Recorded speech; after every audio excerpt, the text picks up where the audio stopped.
Tawagan lang ko ninyo sa pangalan nga Shay. Nagpuyo ko sa Cebu og visitor lang ko ani nga page. I am 27 years old and a single mom. 2 years pa mi adto sa akong uyab nga si Clint. Pareho pa mi nagskwela ug parehas pud mi og gitake ka course. HRM. Ahead lang siya nako og 1 year o graduating siya adto nga time. Parehas sa uban, nakahimo mi sa dili pang angay himuon. Naburos ko og gitago to nako ni Clint. Dili na ko intensyon nga dili gyud ipahibalo niya. I tried pero nakita nako nga kinahanglan kaayo siya sa iyahang pamilya. Kay siya ang magulang ug naa siya'y mga manghod. Working student si Clint sa university dayon mamaligya pa siya sa gabi og balot aron makakwarta siya. Dili sayon ang kinabuhi ni Clint, maong wala ako kaako nga iingon niya nga buros ko. Kay maluoy kaayo ko niya. Dili mi kaayo dato pero naapod mi kaya sa kinabuhi. Walay hadlang namo kun sa pamilya lang. Ganahan si Papa ni Clint kay kugihan kaayo. Ang ako alang gyud, ako lang sa ang mubuhi sa bata kay kaya man pod namo. Ug dili ko gusto nga pabugatan pa ang responsibilidad ni Clint.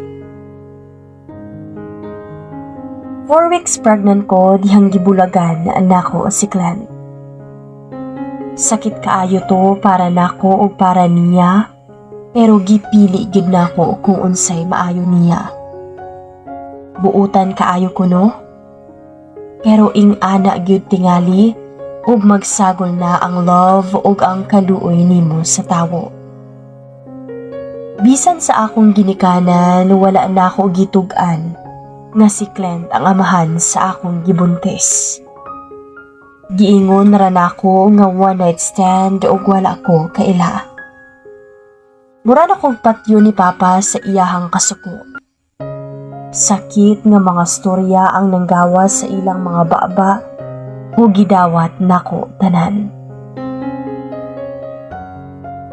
Gipaundang ko nila og eskwela ug wala ko gipagawas sa balay og usa ka bulan kay makauulaw daw kaayo ang akong gibuhat. Nahadlo ko nga mahibaw-an ni Clint nga nabuntis ko maong nagpakiluoy ko nila Mama ug Papa nga moadto ni ate sa Manila. Nisugot ra pod siya kay ulaw daw kaayo sa mga silingan ug mga anak ko nga walay bana. Didto ko sa Manila nagstay og nanganak ni Cloud. Liwat kaayo si Cloud ni Clint. Maong nahibaw-an ra gid nila Mama nga si Clint ang amahan. Pero gihangyo gid nako sila nga dili ipahibalo ni Clint kay gi-promise nako nga ako'y mubuhi sa bata.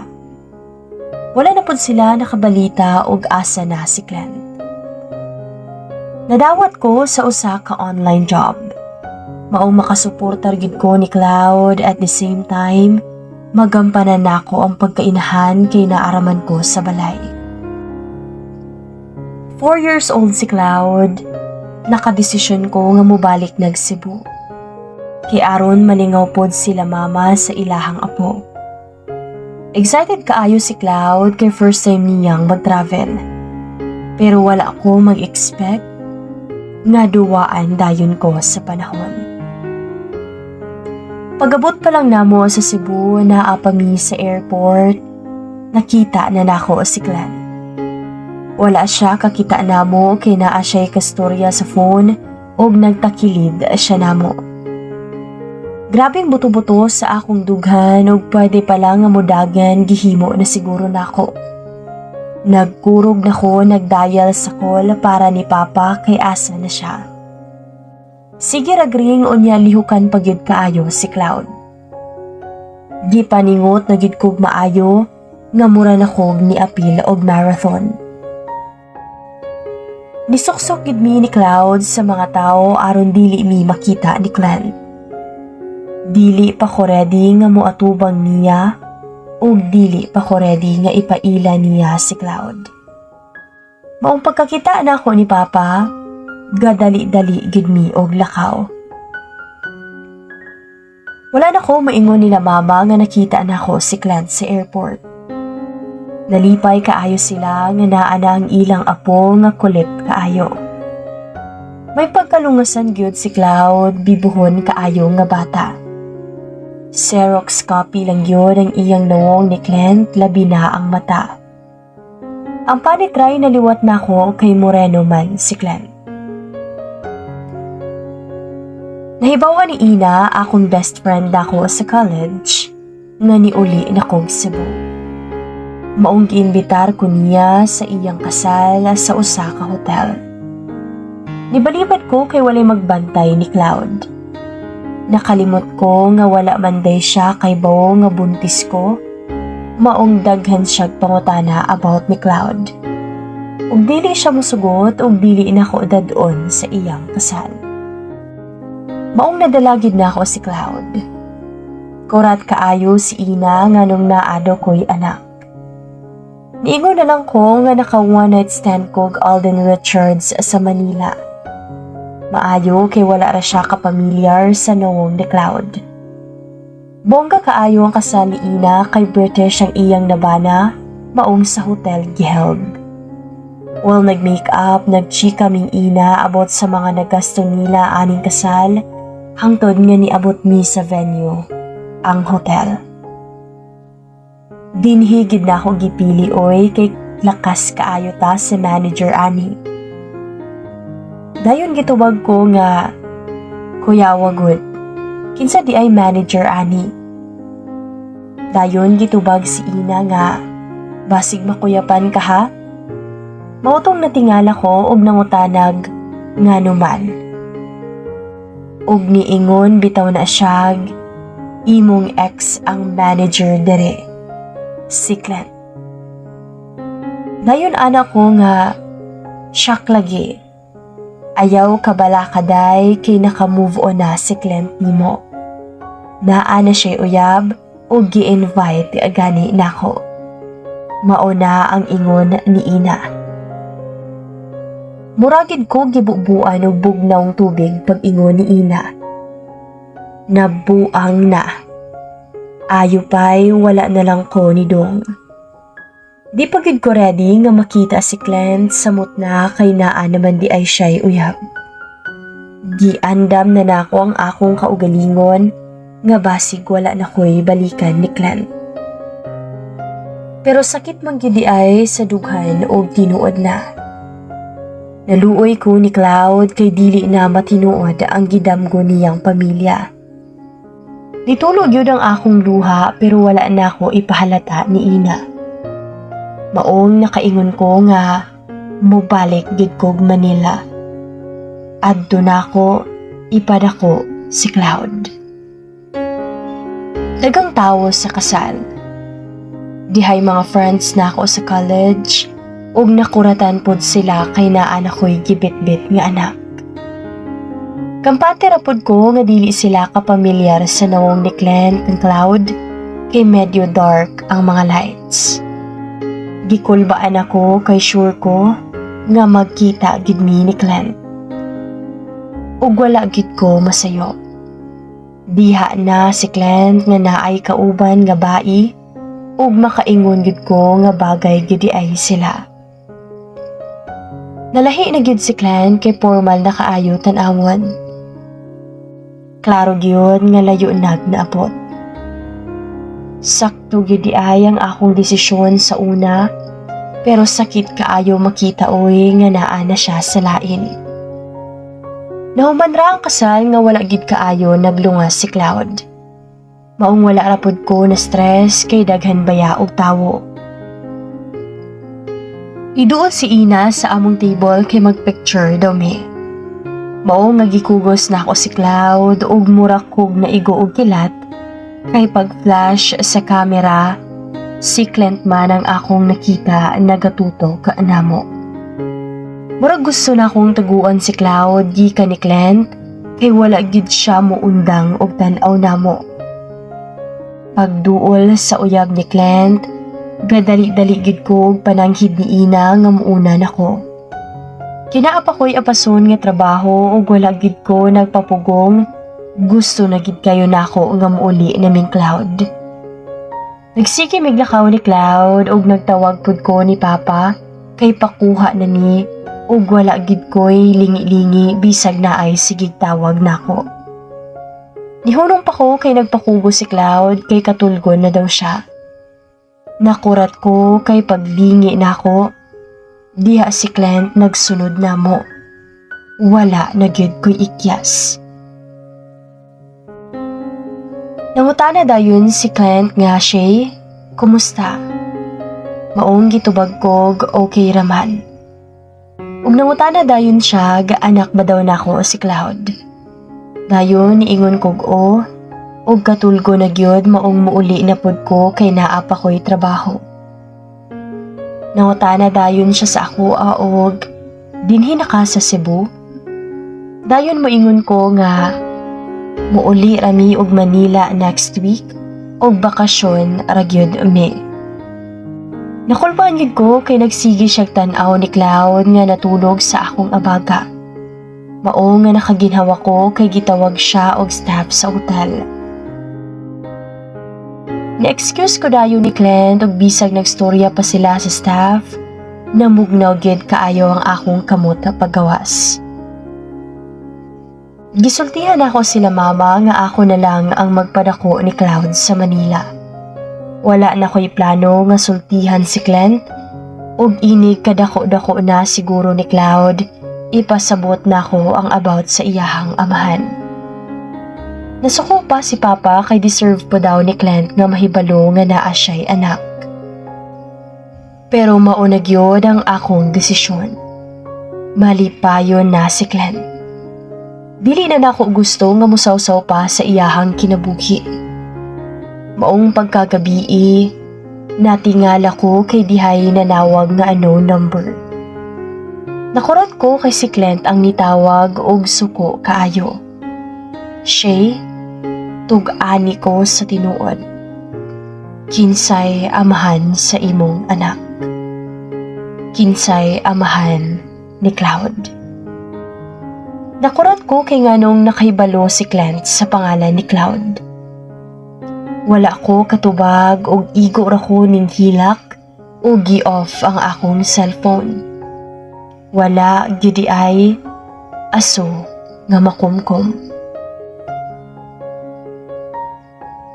Wala na gid ko nahiluna. Sure ko nga naanay idea si Clint ni Cloud sa tono pa lang sa iyahang tingog. Pero naglipog ko kay wala man ko'y gisultihan ganina nga si Clint ang amahan. Nahadlo ko kay basig, kuhao ni Clint ang bata kay gitaguan nako ang iyahang anak. Mao nga mura kog nawad-an og dugo pagpanuktok ni mama sa kwarto kay naa daw si Clint. Diha si Cloud sa akong kwarto gadula, maong miingon si mama nga kinahanglang magstorya gid ming Clint. Pag naog na ko, diha na si Clint sa sala. Nagstorya sila ni Papa og maupa ang gisuot niya pag-attend niya kasal. Mura na og mubuto ang akong dughan sa kakulba kay wala ko nakaandam og unsay akong unang iingon ni Clint. Niingon na lang ko nga adto sa gawas mi magstorya.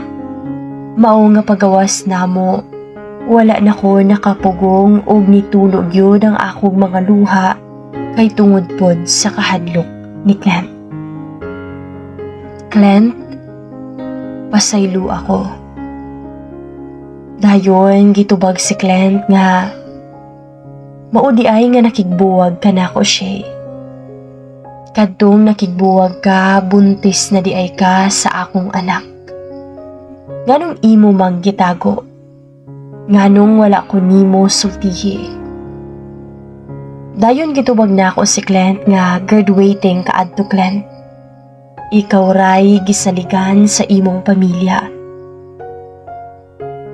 ug niingon siya nga mao nga wala ko nimo sultihi na ako'y katungod sa bata siya. Amahan ko sa bata ug dapat gisulti nimo. Dayon niingon ko sa iyaha nga mabug-atan ka Glenn para rapod to nimo. Pero ang iyahang tubag nako, bahala og magtrabaho ko adlaw gabi. Nag-expect na ko adto nga basig mabuntis ka kay naanay nahitaboan nato.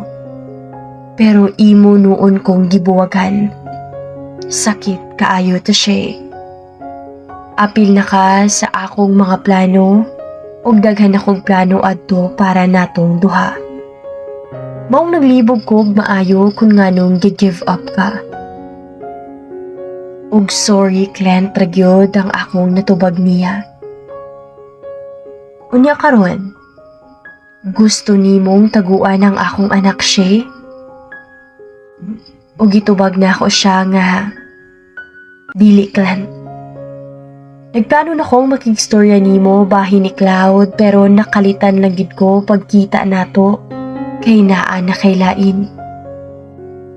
Ug ang iyahang tubag, bisag naa na ko'y girlfriend siya, anak gihapon nako ang bata. Naapod ko'y katungod niya. Dili nimo siya pwedeng taguan. Sa gusto nimog sa dili, anira si Cloud sa Cebu.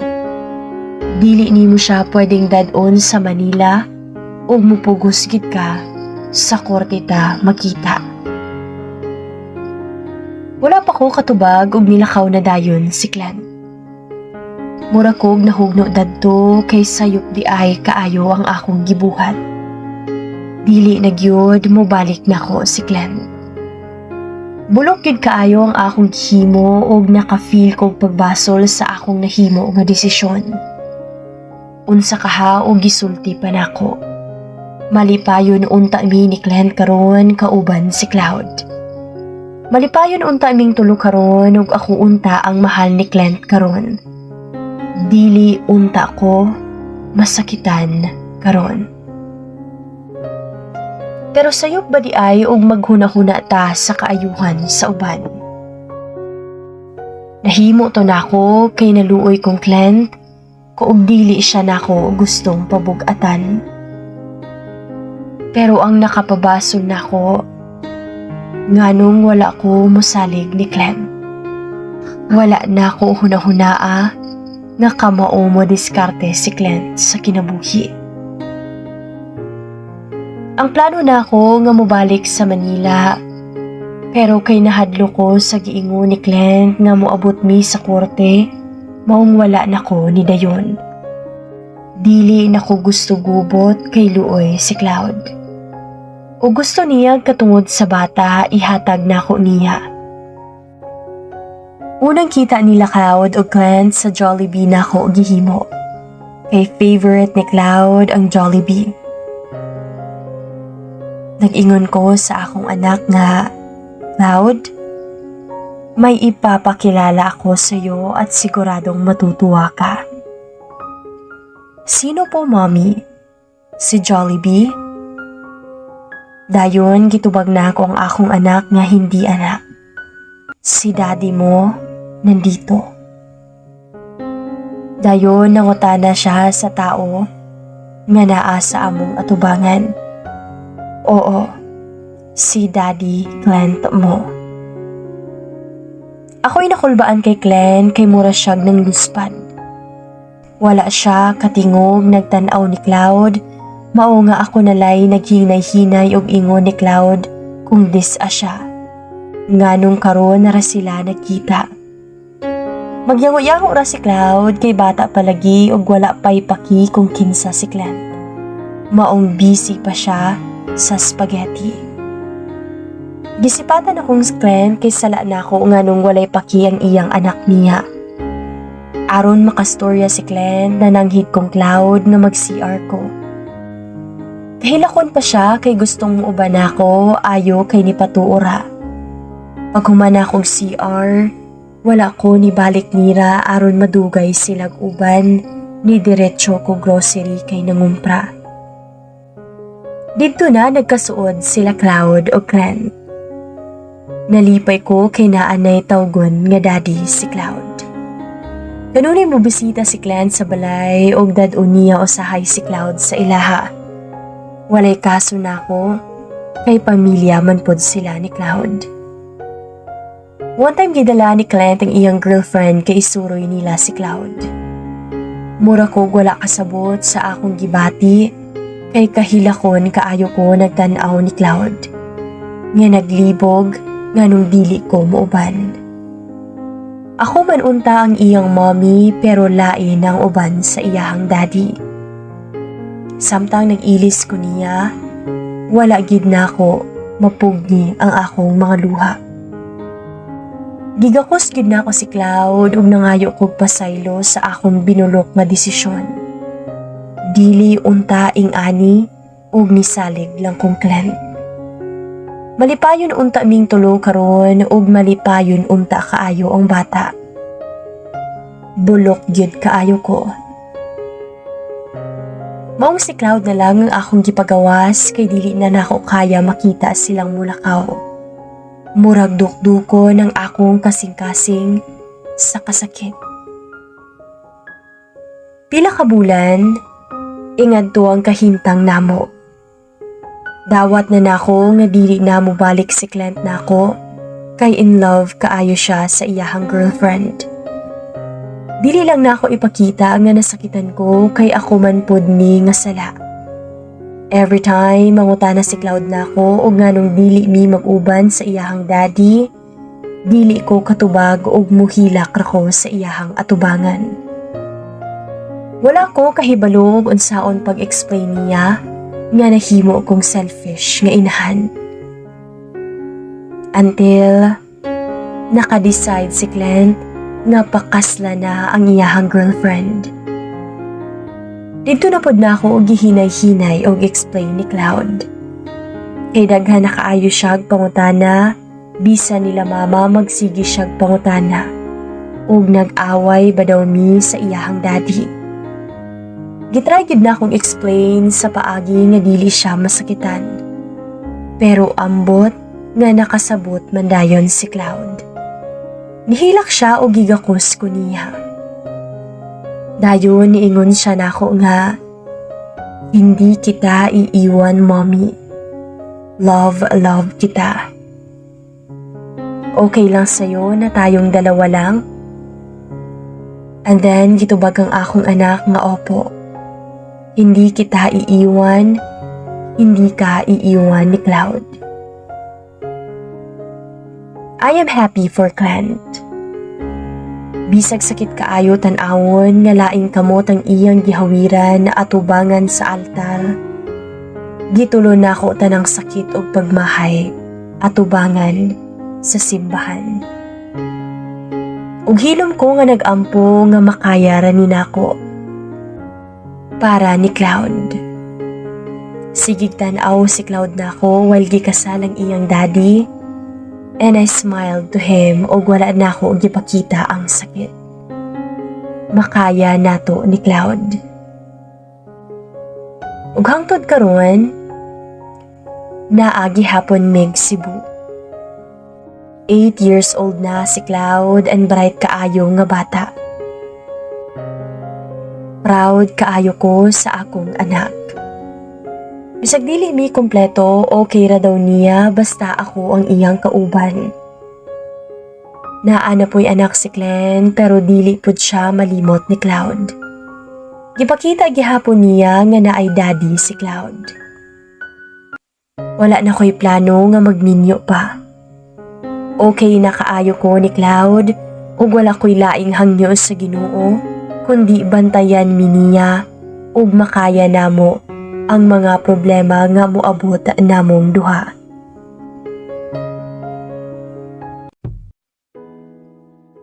Ladies and boys, nibalik na sad ko. Ako ang igsuon sa wife ni Clint sa story nga son. Paano ko ani nga page kay gani ba nagabasa ko sa mga comments o daghan nag-request kay kuya. After 100 years, napugos ragid na ako siya nga maghimo og response kay busy kaayo siya. Ug nagtulog yun ang akong luha og sip-on nagbasa sa confession ni Kuya for the first time. Gipagawas niya ang iyang gibati. It's the hurt we never know. Nabasa na ako ang confession few days ago and I think mauni ang sakto nga time para iingon pod ang akua. Nagpasalamat ko sa iyaha kay wala siya mag-mention og bisang unsang pangalan nga mulid sa amo ang tinuod nga identity. I preferred to write in English and Tagalog form for my little boy to understand. Dili lang ni para sa iyaha, but also para sa amo ang youngest son. He doesn't understand much in our dialect even he lived and studied here in Cebu. Especially karon nga wala na sila namuyo diri sa Pilipinas. Kabalo ko nga mahimo kang maayo nga inahan para sa atuang anak. Pero naalang unta ko'y simple nga request sa imuha. Please isave me nga message para sa ako ang anak. Para iyasang masabtan ang story nga nung dili nato kaya ihatag sa iyaha ang kumpleto nga pamilya. I know nga daghan siyag pangutana for me that he wants to be answered. Pero bata pa kaayo siya para masabtan ng tanan. So I will grab this opportunity para i-explain sa iyaha ang akong true feelings. And please, tuguti siya nga mubasa ani when the right time comes. Makakatawa na lang ko hunahunahon that we have been telling this story or our story for a long time. Og naka-move on na ta. Pero mauungkat naman. Oo. Marami ang nagtatanong, nagtataka, naguguluhan ng hihinayang sa naging wakas natin. We have not explained it properly. Kung bakit nagkaganon, lalo na sa mga kaibigang sumuporta sa ating dalawa. Nagustuhan kita hindi dahil sa ganda mo, kundi sa kabaitan mo. Kahit mayaman ka, hindi ka matapobre. Nahiya pa akong manligaw sa'yo dahil mahirap lang kami. Kaya laking tuwa ko na sinagot mo ako at hindi ko inakala yon. Nung naging tayo, lagi akong porsigido sa pag-aaral. Mas doble pa dahil gusto kong makatapos ako ng may mataas na marka at maipagmalaki mo ako. Wala akong problema sa pamilya mo dahil katulad mo hindi sila matapobre. Aral at trabaho sa university sa umaga, trabaho naman sa gabi. Yun ang buhay ko. Dahil kailangan kong suportahan hindi lang para sa sarili ko, kung hindi para din sa pamilya ko. Dahil ako yung panganay at pangarap kong maahon sila sa hirap. Suportado mo ako palagi at hindi ka nagrereklamo kahit palagi akong busy, kaya lalo kitang minahal. Kaya nung nangyari sa atin dahil hindi natin napigilan, hindi na ako magsisinungaling, kinabahan ako nun. Iniisip ko na kung makakapagtapos pa kaya ako.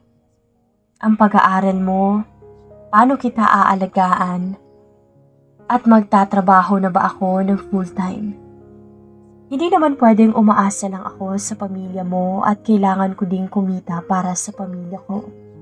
Hindi ko sila pwedeng pabayaan lang. Habang nagtitinda ako ng balot, yun ang palagi kong iniisip. Ikaw ang palagi kong iniisip. Natutulala pa nga ako kahit na magkausap tayo. Naghahanda ako ng mga plano para sa ating dalawa. At mas dinoble ko pa ang sikap ko. Nag-apply ako ng mas malaking sweldo Part-time para makapagtrabaho ako sa gabi na malaki ang kita. Hindi na tayo madalas magkita kahit nasa iisang university tayo. Kasi naging busy ako dahil graduating at sa paghahanap ng ibang trabaho. Sa pagkikita natin, napapansin kong lagi kang tahimik at malalim din ang iniisip. Lagi akong nagtatanong kung may problema ba at sagot mo okay lang, wala naman. Nahihiya ako magtanong sa iyo kung may nabuo ba sa ginawa natin, kaya nag-antay lang ako na may sabihin ka. Gumuho ang mundo ko nung nakipaghiwalay ka sa akin. Hindi ako nakapagsalita at nabigla ako na ewan, parang namatay ako ng ilang mga minuto. Marami akong tanong na bakit, anong mga dahilan mo. Hindi sapat ang rason para sa akin na napagod ka. Unang pumasok sa isip ko, ang hindi ko pagpansin sa iyo palagi. Kasi palagi akong busy sa paghahanap ng trabaho. Pero para din naman sa iyo yun. Nagmakaawa ako na palagi na kitang pupuntahan, wag mo lang akong hiwalayan.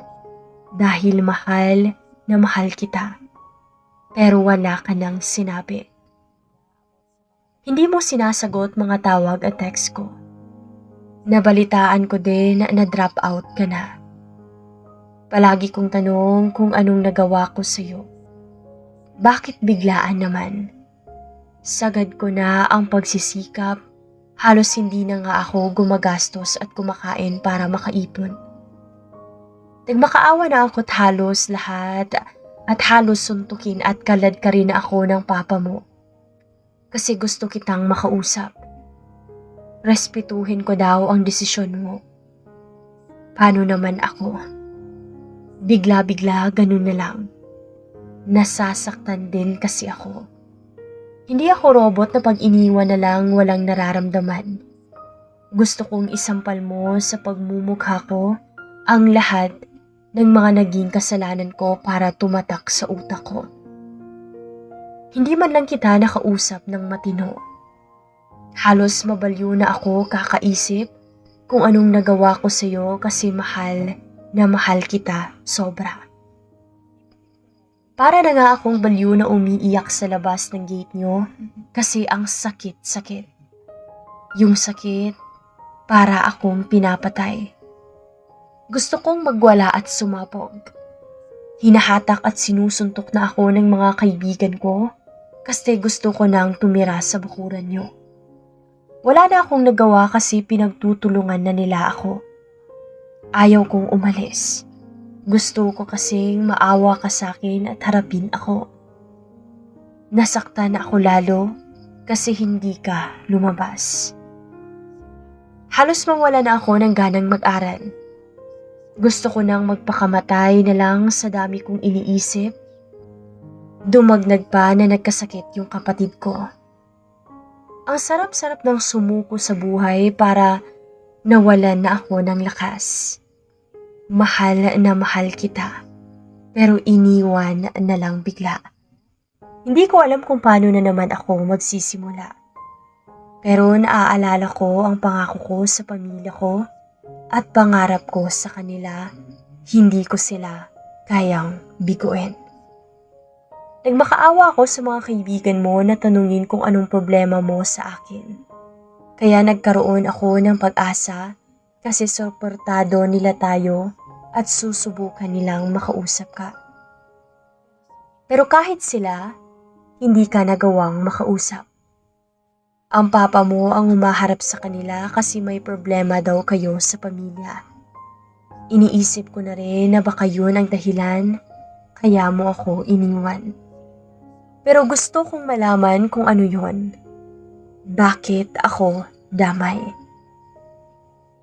Sa sobrang buo ng pagmamahal ko sa iyo, sumabog lahat nung naiwan ako. Nasaktan ako ng sobrang sobra. Napaisip pa nga ako na baka may iba. Lalaking makapagbibigay sa'yo ng magandang buhay. Lalo akong nasaktan at gusto kong makita ang lalaking yun para mabugbog at masaktan ko. Dahil inagaw kanya sa akin, gusto kong masaktan ko rin siya tulad ng sakit na nararanasan ko. Pinilit kong ibaon ang sakit para makapag-isip at makapagtrabaho ng mabuti. Pero tuwing iniisip kita, para akong nawawala ng ganang magsikap dahil para sana sa'yo ito.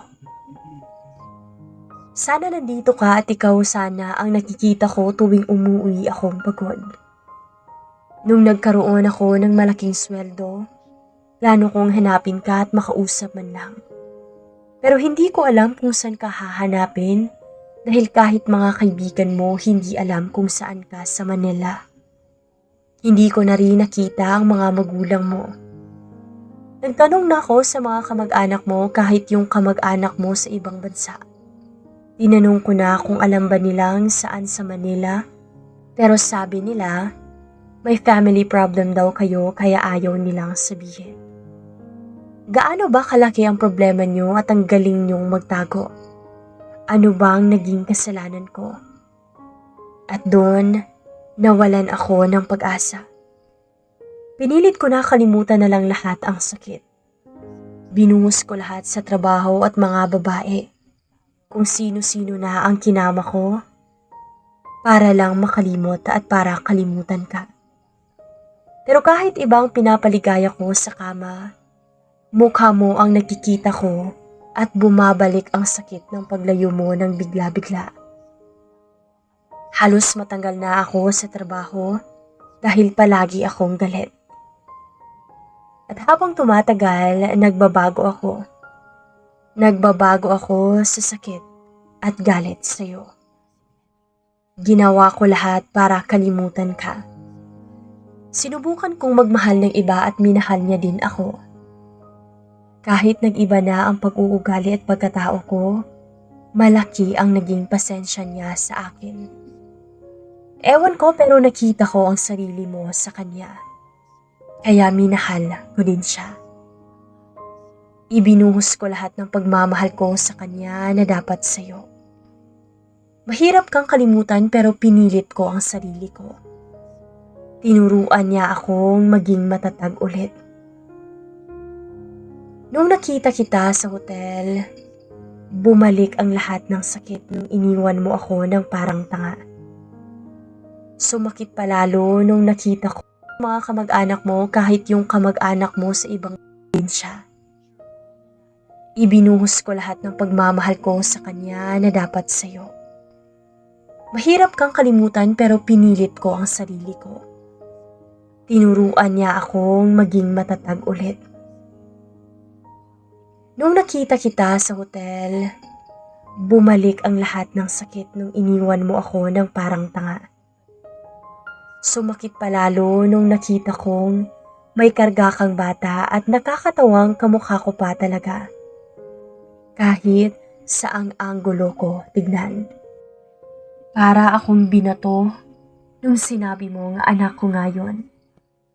Malaking sampal sa akin at sinisi ko ang sarili ko kung bakit hindi ako nagtanong sa'yo.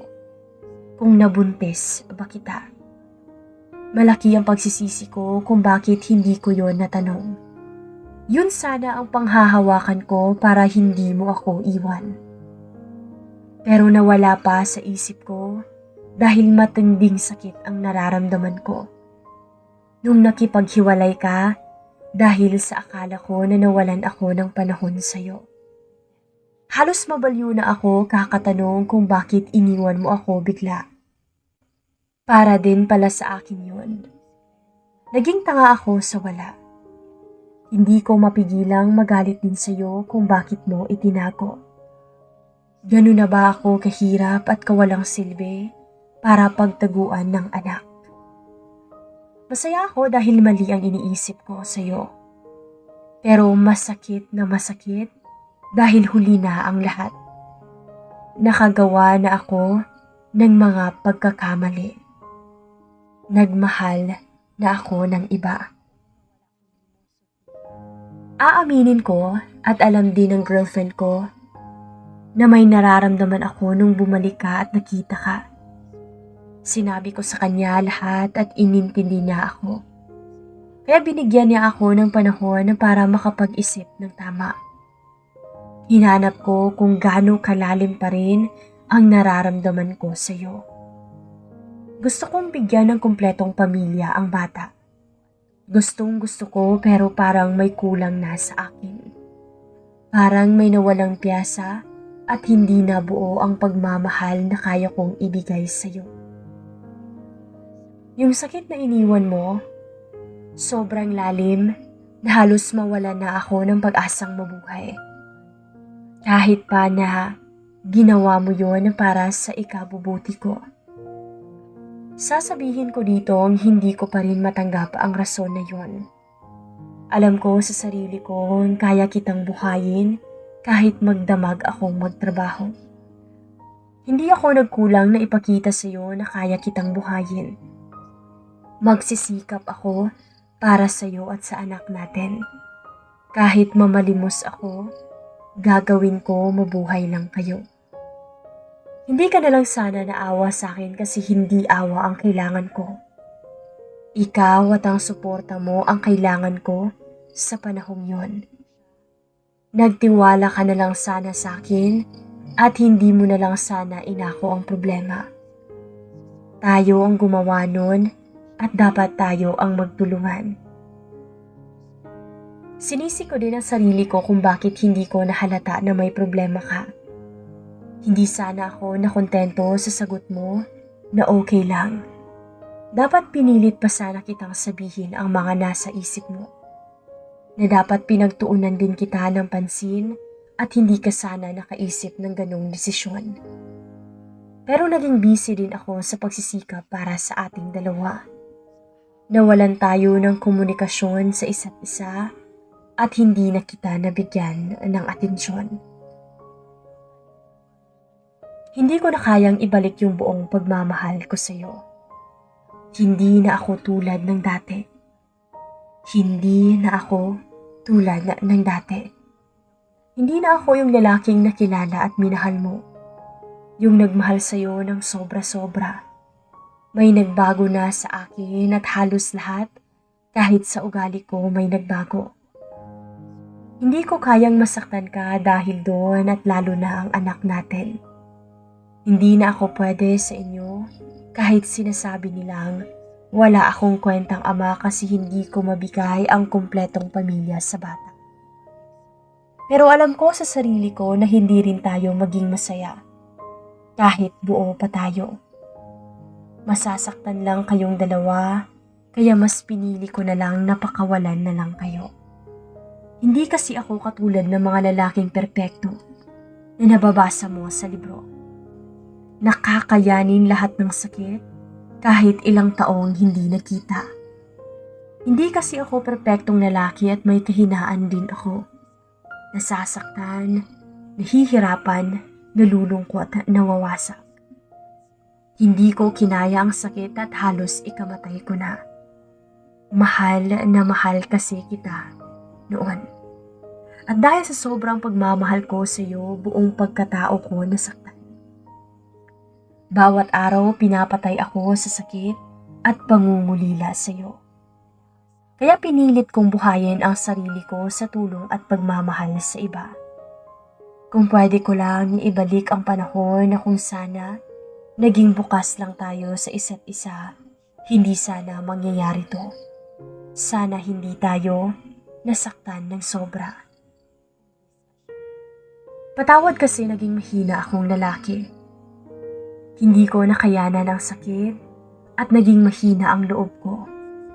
At hindi ko kayo hinintay na bumalik sa akin at nagmahal ako ng iba. Pero alam kong magiging mabuti kang ina sa anak natin. Alam kong kakayanin mo ang lahat-lahat para sa kanya. Siya ang magsisilbing alaala nating dalawa at ng pagmamahal ko sa iyo. Kaya alam kong aalagaan mo siya ng mabuti. Masakit na makitang umalis ulit kayo ng anak ko at hindi ko alam kung kailan ulit kami magkikita. Pero masaya din ako kasi Nahatid ko kayong dalawa at nakapagpaalam tayo ng maayos sa isa't isa. Hindi tulad ng biglaang pag-iwan nyo dati sa akin. Hindi ko mapigilang maiyak nung papaalis na kayo. Naaawa ako sa inyong dalawa kasi kailangan nyong mabuhay na kayong dalawa lang. At naaawa ako sa sarili ko kasi hindi ko na magagampanan ang pagiging ama sa bata. Pero ito ang naging desisyon mo. At ito ang desisyon na hindi ko na rin kayang pigilan. Masaya na rin ako kasi hindi ka na nagtatago ng mga plano mo para sa anak natin. Masaya na rin ako na naipakita ko man lang ang pagmamahal ko sa kanya kahit sa kaunting panahon.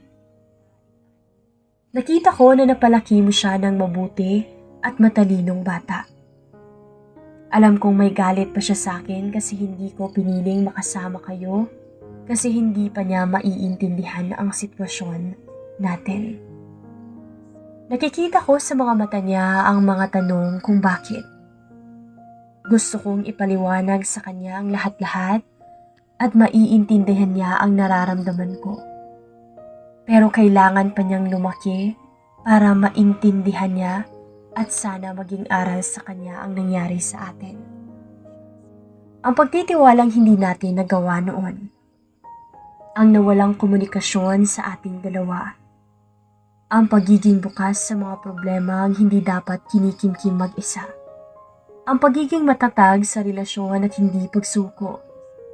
Balang araw, maiintindihan niya yon lahat. Tinadhana tayo sa isa't isa pero hindi natin nakayanang ipaglaban. Sumuko tayong pareho. Sinubok tayo ng panahon pero naging mahina tayo at hindi natin yon nalampasan. Mahal natin ang isa't isa pero hindi naging sapat yun. Mapaglaro ang panahon at tinitira ang mga kahinaan natin at hindi natin yon napaghandaan. Huwag mo sanang hayaan na mangyari ulit sa kanya ang nangyari sa atin. Please take good care of him for me, and I'm very sorry for letting you go. But remember that I always care for you. To my son, the time that I did spend with you was a wonderful and enjoyable time in my life.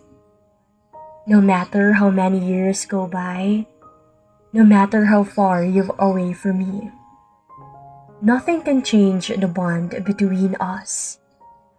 You will always be my youngest son. I want you to remember to never give up no matter what. To keep going ahead even if it pains you a lot. And to understand that life can be unfair. It can be so unfair. So you need to grow wiser and stronger. More stronger than your dad. I know that you will be an excellent father when you grow up because you know exactly what it takes to be a good son. I am proud of you not just because you are my son, but because you will be the man that I could never be. I see the best parts of myself are reflected in you. But you've made all those qualities even better. And that's what makes me more prouder. But you've made all those qualities even better, and that's what makes me more prouder. I want you to grow up and be a success at whatever you attempt to do. I am so very proud of you, and you have shown me just how smart you are already. I expect you to grow and be able to use your head to think things out and to be able to ask questions if you don't understand something. I also want you to face life and the problems that it gives you with a positive outlook. Because if you think of the bright things in life, it makes the bad things not so bad after all. Love and take good care of your mom. as what I have always been telling you. I know that there will be times that you get upset with her for not letting you do something that you want to do. But she does really know what is best for you. Listen to her and learn from her advice. Sorry for letting you go. You will understand us in time. Even if we decided to keep walking in different ways, we will do our best to be the best father and mother to you. I love you, and Daddy loves you so much, and see you soon. Thank you, ma'am or sir of Usinian Freedom Board for giving us this kind of opportunity. Thank you and have a great day. Ug mao kana ang atong confession karong adlaw mga ka-Usanian Freedom Board. Salamat sa inyong kanunay nga pagpaminaw. Kini di ay si Inday Tala ug ayaw ninyo kalimti ang pag-hit sa like button ug ang pag-subscribe sa atuang YouTube channel ug apila na lang pud ninyo ang pag-click sa notification bell aron nga updated mo kanunay sa mga confession nga atong i-upload dire.